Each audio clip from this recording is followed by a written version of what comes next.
The following program is the work of the broadcast students at the British Columbia Institute of Technology. BCIT Magazine features news stories from around the Lower Mainland which were produced over the last week. Responsibility for the content of the show rests completely with the students and their instructors.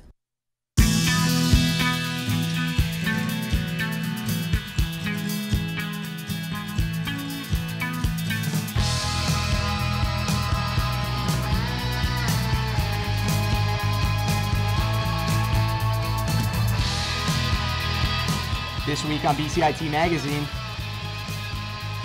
thousands of Vancouver protest the Kinder Morgan pipeline expansion. A new empty home tax leaves city councillors divided. And a new study shows Canadian children aren't getting enough physical activity.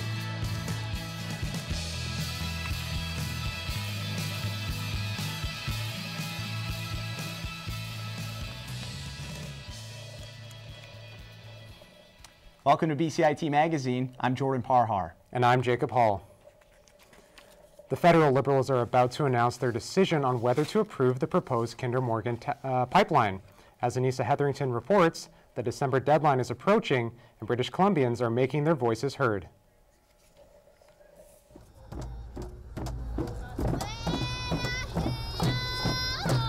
Mass opposition to the proposed pipeline expansion was seen in full force, with youth, First Nations peoples, and prominent politicians among the thousands of peaceful protesters voicing their disapproval. We were expecting a huge turnout, and people just keep coming. I think it's filling up right down towards downtown. And it's going to be a very busy day and a very clear signal that the federal government say no to Kinder Morgan. So there's no evidence that this is good for the economy, and there's tons of evidence that it's disastrous for our coastline, for our whales, for our salmon, for our tourist industry.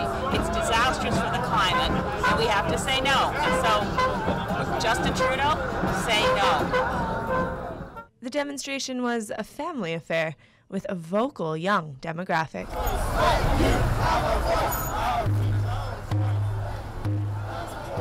This is what I'm passionate about. This is what I study in school. We're ready to make changes in our own life, to divest from fossil fuels, and we want to stand up against unethical resource extraction practices. Demonstrators were urging Trudeau's Liberals to say no to the $6.8 billion expansion. If given the green light, the amount of crude oil flowing between Alberta and Burnaby would triple.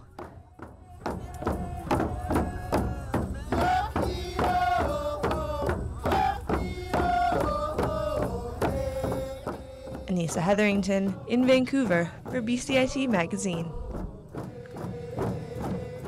Our reporter Anissa Hetherington now joins us live. Anissa, what's next for the controversial project? They will announce their final decision on December 19th, but many are pointing to signs that suggest that the pipeline will in fact be approved next month. Jordan? So what should people expect from the opposition leading up to the decision? Well, Mayor Robertson told me that he expects protests to really ramp up, and another city councillor, Adrienne Carr, has thrown her hat into the ring. She's actually holding a set of town hall meetings to rally the troops, so to speak. They'll be handing out flyers, and they'll email Trudeau urging him to say no. Back to you. TransLink has announced it will be investing $2 billion into Metro Vancouver's transit system. One of the big concerns for commuters is congestion, as well as long lines for buses and not enough trains in operation and faulty gates that slow traffic. I hope they do a really good job of analyzing what's wrong and the choke points. My personal pet peeve are the gates, actually. These gates, I find, especially in times of high traffic, are almost a real detriment. I think it's a great idea because I really don't think there's enough transit, and especially if you want people to stop using their cars, because there's so many of them now that we need to really put the money back in that hasn't been put in. TransLink has already received $10 million of the $2 billion, in which it hopes to put towards more trains and a new station. A recent study by Children's Health Authority shows Canada's youth are among the least active in the world. Nick Arthur has more on Canada's below-average report card. These children represent the 9% of active youth in Canada. The Global Matrix compares 38 countries in multiple categories, and countries receive a grading from A to F. This year's top 3 most active youth were Slovenia, New Zealand, and Zimbabwe. Dr. Mariana Brissoni believes the mentality of Canada's youth has changed over the years. What's missing is the kind of cultural norm that kids should get physically active every single day. If you look at New Zealand, there's a real cultural norm around getting outside and playing actively every day. In Zimbabwe, it's that kids actually spend a lot of time just getting to school actively, so walking or cycling to school. In Slovenia, they've actually made a very concerted effort to integrate physical activity into the curriculum. Dr. Brissoni hopes Canadians will get back to their outdoor roots. I think actually when we think about our identity as Canadians, it tends to be quite rugged and outdoors, outdoorsy people. And over time, we seem to have lost that. And yet, we still think of ourselves that way. So it's about really getting back to that. Janet Rarasich believes the problem isn't that Canada doesn't have the infrastructure, but the problem is that kids are spending more time behind screens. Kids come home and they're on their devices. We also score really poorly on the sedentary behavior. So kids are coming home, they're not going outside, they're on their devices, and they're just not getting out there to play. Rarasich remembers when she was growing up, she would be outside until the streetlights came on. And in today's society, that just doesn't happen as often. In my days when I grew up, we spent all our time outside. So the rule was you go out and you come home when the lights come on. And in today's culture, that's not really what happens. Dr. Brissoni and Rarasich hope to see more of this and less of this in the future. Nick Arthur in Vancouver for BCIT Magazine. Coming up on BCIT Magazine, an environmentalist picks up what others leave behind. And Vancouver police are raising money with the help of their furriest officers.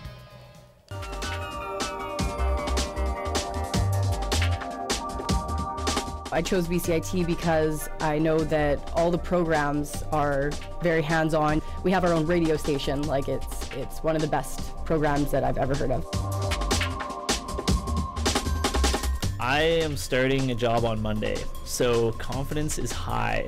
Honestly, I didn't think it was going to be this fun.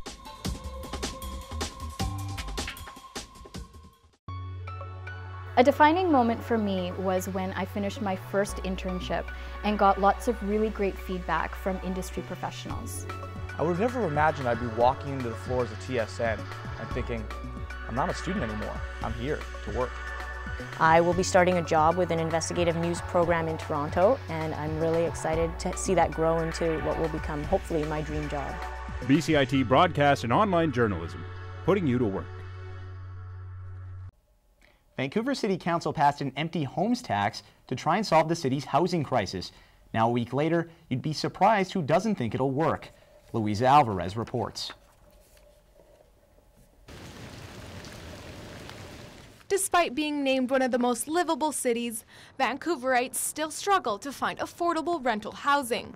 The current vacancy rate in the city sits at 0.6%, the lowest in the country. It's just not right in a city that has such an affordability crisis to see people using housing as an investment opportunity. To try and tackle that issue, Vancouver recently approved a new empty home tax. The owners of a home that's empty for more than 6 months out of the year will be taxed 1% of the estimated value. And the consequence of putting an empty home tax on is to provide a monetary incentive for people who leave their homes empty to rent them. So the whole goal is to get more rental units in the market.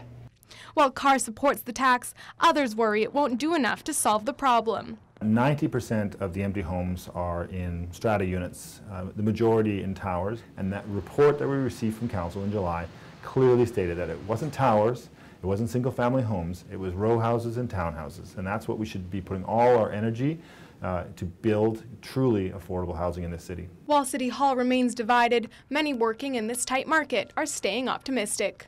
I do think it'll have a positive effect, and if it can bring the vacancy rate up at all, that's a positive thing for people living in the city. Homeowners will be required to declare their resident status starting this January. But for absentee owners, the hit to their pocketbook won't come until 2018. Louisa Alvarez in Vancouver for BCIT Magazine. And we are now joined live by our reporter, Louisa Alvarez. Louisa, how is the city planning to spend the revenue generated by the tax? So what the city wants people to understand is that there is a cost in running this program and enforcing it. So what Adrienne Carr, Vancouver City Councillor, told me was that first and foremost, the revenue will go to covering that cost, and whatever's left over, and they do expect quite a bit to be left over, will be funneled back into the city's affordable housing fund.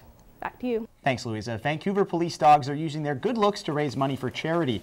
Aziza Jerry has more on the VPD's initiative.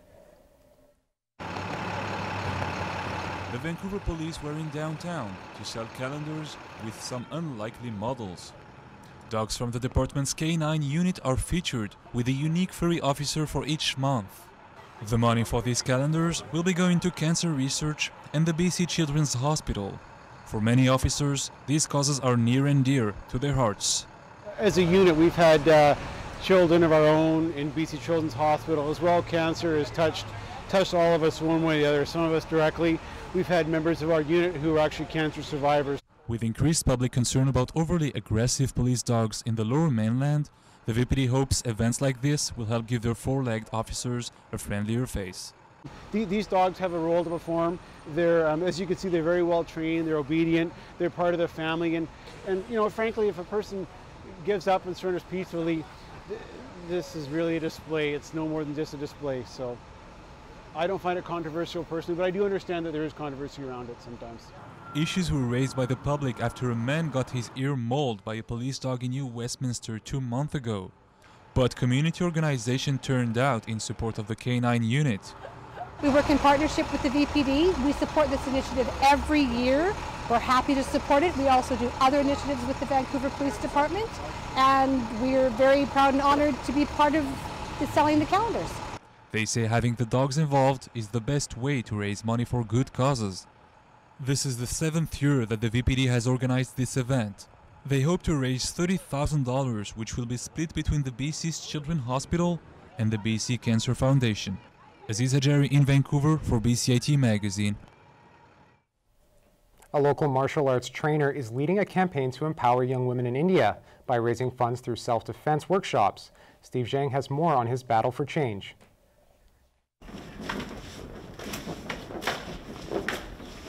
Joel Hanna is an acclaimed dancer and martial artist who performs and teaches around the world. But recently, he's focusing on taking his craft to a different stage. In 2013, he started Fighting for Change, a program that aims to empower young women in India by holding workshops to teach them the skills to defend themselves from an attacker. Stay grounded. The concept of sexual violence or physical violence at all is something that everybody has strong opinions about. But unfortunately, people don't feel the need to do anything about it until it touches their lives somehow. For Hanna, the catalyst came in 2014. During a trip to India, he became acquainted with a world-renowned dancer named Rekha Kabelia. She was murdered by a rejected suitor not long after Hanna left the country. He finally said, well, if I can't have you, no one can. And he killed her, stabbed her multiple times in the middle of the day, broad daylight. And when this happened, I wore it for a really long time. The basis of the Fighting for Change program is that if we do truly believe that all things and all people are created equal, then no one has the right to impose their thoughts, wills, or actions on anyone else. The National Crime Records Bureau of India documented over 200,000 crimes committed against women in 2010, 2011, and 2012, increasing to over 300,000 in 2013 and 2014. Hanna says the problem can seem far away, especially because the workshops will be in India. But the truth is, people could become victims anywhere, the library, the parking lot, or this empty hallway. But Hanna believes that everyone deserves to know how to fight back and defend themselves. Hanna's friend Jamal Awad is a retired U.S. soldier. He'll be helping with the workshops. Doesn't matter, you know, your race or whether you're or gender. It's just that shouldn't happen. And you know, people need the tools, whether it be nonviolent or violent. Unfortunately, that's a necessary evil, but they should have those tools in order to, you know, prevent that from happening. Hanna admits not all problems can be solved with a fist, but believes some problems can't be solved without one. Steve Zhang in Burnaby for BCIT Magazine.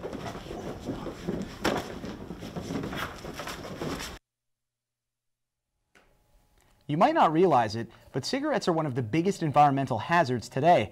Our Tristan Martin Woodhouse tells us about one BCIT grad's project to clean them up.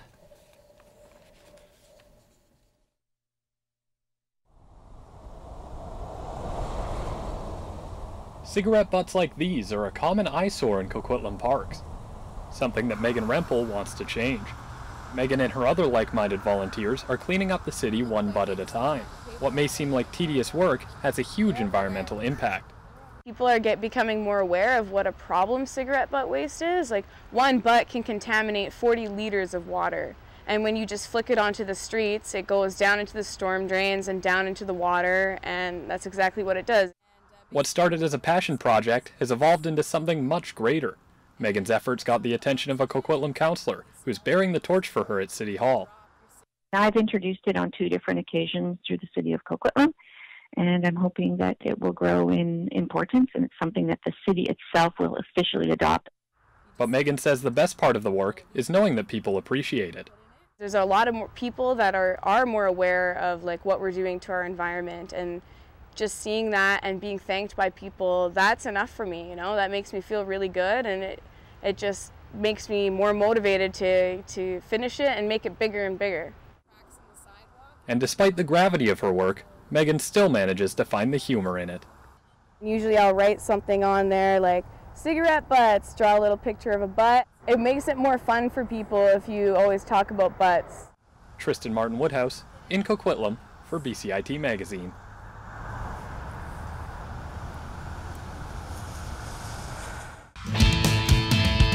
Coming up next on BCIT Magazine. The 2017 Invictus Games will see some exciting changes. BCIT Simulation Lab gets the latest in robotic technology. And find out how BCIT's new parking system will affect students. The most rewarding thing for me has been the relationships I developed in the program, both with instructors and classmates. My sense of confidence has never been higher. I mean, this program's offered great opportunities to be in real world, real industry situations, and being in those moments and knowing I can contribute, I can do this. It's exciting to be in this industry and to meet lots of great people and to make amazing friends. BCIT Broadcast and Online Journalism, realizing your potential. Standby graphics, ready camera 1. If you want to experience the fast-paced world of news, today on BCIT Magazine, striking, make magic on a movie set, frame, and action, or bring your creative ideas to life, BCIT's hands-on training will get you started. BCIT Television and Video Production. Your possibilities start here. Feeling stressed? Come caress some cuddly canines this Tuesday at BCIT's Burnaby campus at 11:30. Grab a mug of hot cocoa Saturday, November 26th, and watch the lake light up for Coquitlam's 125th anniversary. If you can dodge a wrench, you can dodge a ball. The BCIT Student Association is putting on a free dodgeball game next Wednesday as part of BCIT Wellness Week. November 24th, Capilano Suspension Bridge will be lighting up. The family favorite will stay open until January 8th. Do you hear what I hear? It's time for the holiday season at the market. Get into the spirit at the Lonsdale Quay on Thursday, December 1st. Yeah, that's the key. Welcome back. We are now joined by Federal News anchor and now Liberal candidate, Steve Darling. Steve, what made you want to take the leap from journalism to politics? Well, when I was let go, I was looking for opportunities, and I had a lot of opportunities in the private sector. And what really appealed me to the role was the fact that. As a journalist, I've done a lot of stories on the little guy and fighting for the little guy. I've done a lot of charity work and learning about people in general. I love to talk to people. And so this role gives me, if I am elected, will give me an opportunity to do just that. And a lot of things that I've learned over my 18 years in broadcasting is the chance to take that into a new role and try to institute some change throughout the province by doing it with the BC Liberals. And how are you going to move from a neutral journalistic role to an opinionated political one? Yeah, it's one thing I did as a journalist. I asked a lot of questions, and that's what I did when I was first getting this job. And the fact that we have what I think is a really good plan for the province. Economically, we have a good plan, and I think that going forward, we're able to put that plan in place and again fight for the little guy and make sure that people get what they want. I mean, it's very simple. You know, as long as the economy's doing well, we'll have money for healthcare, we'll have money for education, and a lot more. And what are you going to miss most about the world of journalism? I think that mostly the people that I've worked with over the years, they become like family. I mean, now I'm going into a new role, I'll have a new family, but I miss the people more than anything, and I miss the opportunity of spending the day and usually the early mornings with those folks. You really, because you work so closely with them, you become really close to those type of people, and so that's what I'm going to miss the most is the people and sort of the family I created. But I'm all ready to go for my new family. Steve, thank you so much. Thanks for having me. The Invictus Games are being held in Toronto next year. The Paralympic event will have a special emphasis on the impact sports have on military veterans. Jason Croker has the story. The CEO of the Invictus Games made an announcement this week about the positive changes leading up to next year's event. That is why we're delighted to announce today that the Invictus Games 2017, through its partnership with the Canadian Institute for Military and Veteran Health Research, will be funding an independent research study on the impact of the Invictus Games and adaptive sports on our ill and injured military members, veterans, and their families. Burns announced a partnership between the Games and the Canadian Institute for Military and Veteran Health, which will see money given to research efforts to learn more about the impact of sports on military members. Founded by Prince Harry of Wales, the event is the only international sporting event for soldiers and veterans who have been mentally or physically wounded in service of their country. Absolutely. It was, first of all, what Prince Harry did is incredible. He gave a chance for veterans to be part of a team again and represent their country on a world stage.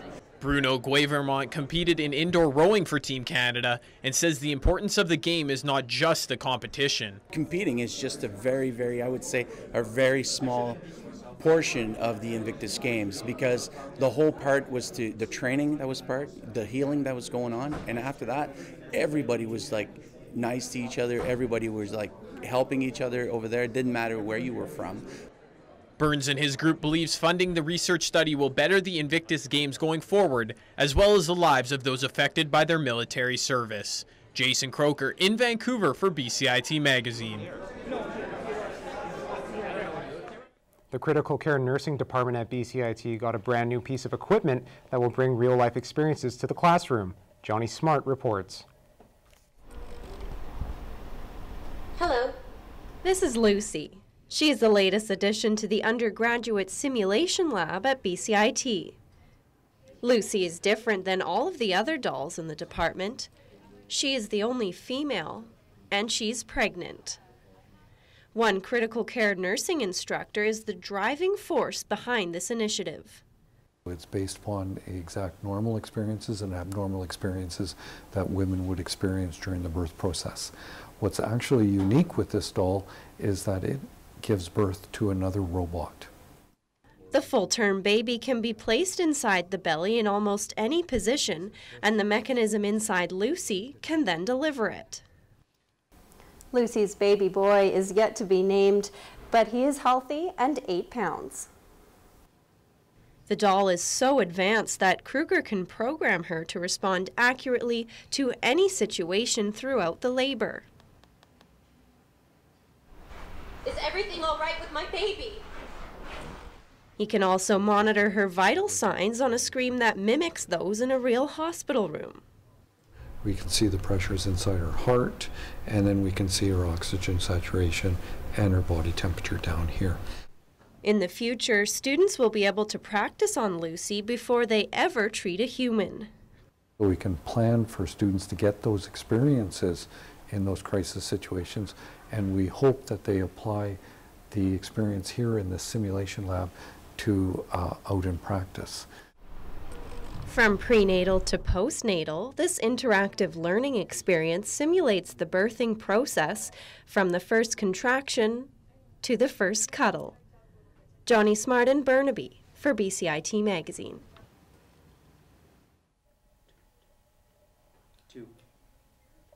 BCIT's Burnaby campus has a new parking system that directly affects student commuters. Our Tyler Bennett has more on the update. BCIT's Burnaby campus has recently implemented a new parking system that converts from a stall number style to a platform only using your license plate. BCIT Director of Safety, Security and Emergency Management Glenn Magel was behind the project and says the upgrade was a long time coming. Currently you pay by stall, and that's going to convert over to pay by license plate. And the new dispensers are going to be pay by credit card only.